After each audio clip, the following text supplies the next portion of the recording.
It's been an absolutely massive week for America.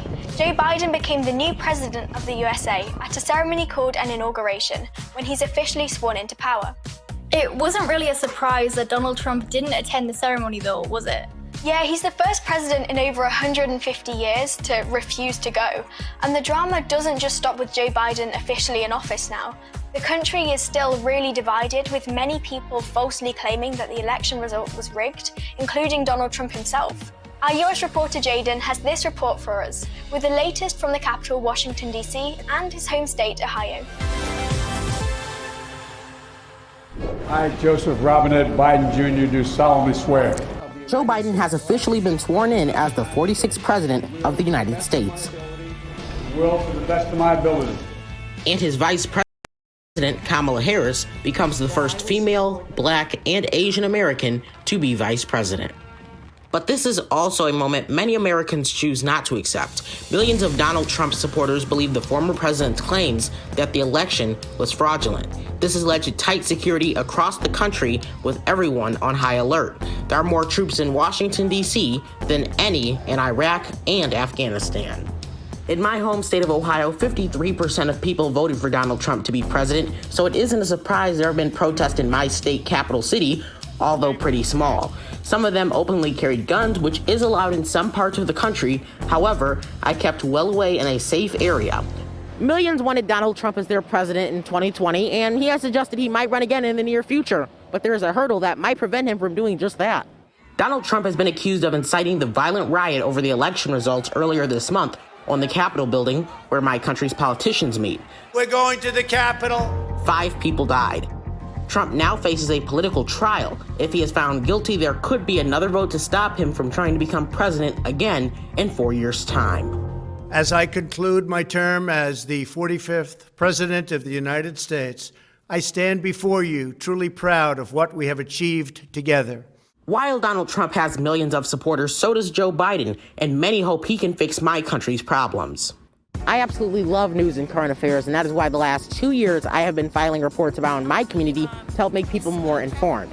So I have been investigating issues like racism. We're not getting justice. We're being brushed off. Black Lives Matter!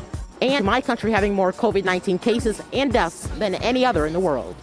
Many people blame Donald Trump for our country's issues, and now those same people are putting their hopes on a Biden-Harris administration. But they say Biden's biggest task may just be uniting our country. And we must meet this moment as the United States of America.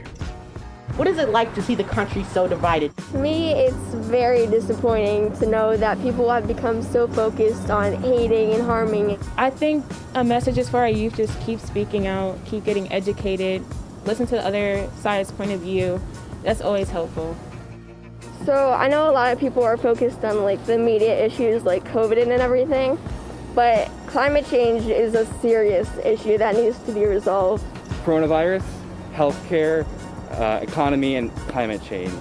We gotta do something about climate ASAP. Do you believe Joe Biden can change the current landscape during this time? I don't think he can change it because he can only do so much, but I definitely think that he's going to make an improvement for the better.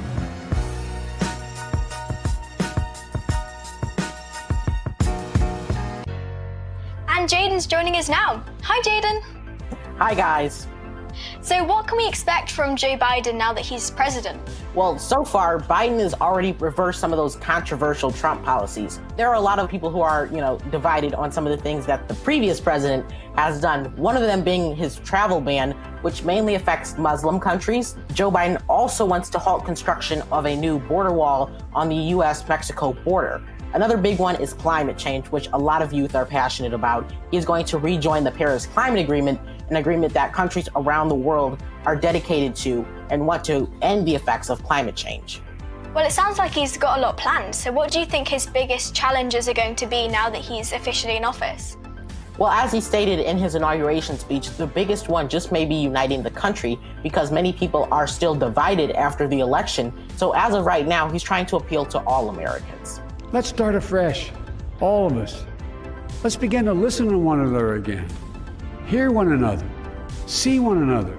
He also promised to end the coronavirus pandemic, which he says is something all Americans have to come together to do. And he also promises to end the era of fake news. Great, well that sounds really promising, so make sure you do keep us updated. Thanks for joining us, bye!